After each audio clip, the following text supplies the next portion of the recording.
ತಾಲೂಕಿನ ಬೇಗೂರು ಸರ್ಕಾರಿ ಸಮುದಾಯ ಆರೋಗ್ಯ ಕೇಂದ್ರದ ರಸ್ತೆ ಸಂಪೂರ್ಣ ಕೆಸರುಮಯವಾಗಿ ಆಸ್ಪತ್ರೆಗೆ ಬರುವ ರೋಗಿಗಳಿಗೆ ಬಹಳ ಅನಾನುಕೂಲವಾಗಿದೆ. ದಿನನಿತ್ಯ ನೂರಾರು ರೋಗಿಗಳು ಬರುವಂತಹ ರಸ್ತೆಯಲ್ಲಿ ನಡೆದುಕೊಂಡು ಬರುವ ಹಾಗೂ ಓಡಾಡುವ ಬೈಕ್ ಹಾಗೂ ವಾಹನ ಸವಾರರ ಪಾಡು ಕೇಳುವವರಿಲ್ಲ.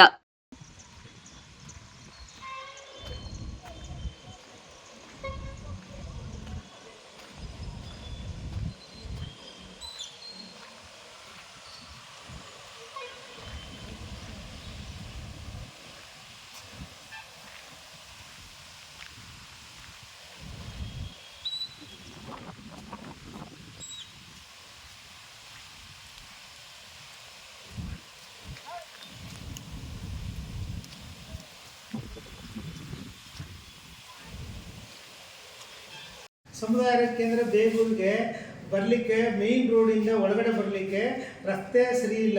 ಈಗ ಮಳೆಗಾಲ ಆದ್ದರಿಂದ ಮಳೆ ಊದಿ ಗುಂಡಿ ಮತ್ತು ಚರಂಡಿಗಳ ಥರ ಆಗಿಬಿಟ್ಟಿದೆ. ಅಲ್ಲಿ ನೀರು ನಿಂತು ಸೊಳ್ಳೆಗಳು ಉತ್ಪತ್ತಿಯಾಗಿ ಈಗ ಡೆಂಗು, ಚಿಕನ್ ಗುನ್ಯಾ, ಮಲೇರಿಯಾಗಳೆಲ್ಲ ರೋಗಗಳು ಜಾಸ್ತಿ ಆಗಿರೋದ್ರಿಂದ ಬರೋ ಚಾನ್ಸಸ್ ಜಾಸ್ತಿ ಇರ್ತದೆ. ಆದ್ದರಿಂದ ಮತ್ತು ವಯಸ್ಸಾದವರು ಮಕ್ಕಳುಗಳು ಆಸ್ಪತ್ರೆಗೆ ಬರಲಿಕ್ಕೆ ತುಂಬ ತೊಂದರೆ ಆಗ್ತಾಯಿದೆ. ಆದ ಕಾರಣ ಮುಖ್ಯ ರಸ್ತೆಯಿಂದ ಸಮುದಾಯ ಬೇಗೂರಿಗೆ ಒಂದು ಉತ್ತಮ ರಸ್ತೆಯನ್ನು ನಿರ್ಮಿಸಿಕೊಡ್ಬೇಕಂತ ನಾನು ಗ್ರಾಮ ಪಂಚಾಯತಿಯವ್ರಿಗೂ ಮತ್ತು ತಾಲೂಕು ಪಂಚಾಯತ್ರಿಗೂ ರಿಕ್ವೆಸ್ಟ್ ಮಾಡಿದ್ದೀನಿ. ಇನ್ನೂ ಅದನ್ನು ಕಾರ್ಯರೂಪ ಮಾಡಿಲ್ಲ. ದಯವಿಟ್ಟು ಮಾಡಬೇಕಂತ ನಾನು ಸವಿನಯವಾಗಿ ವಿನಂತಿಸ್ತೀನಿ.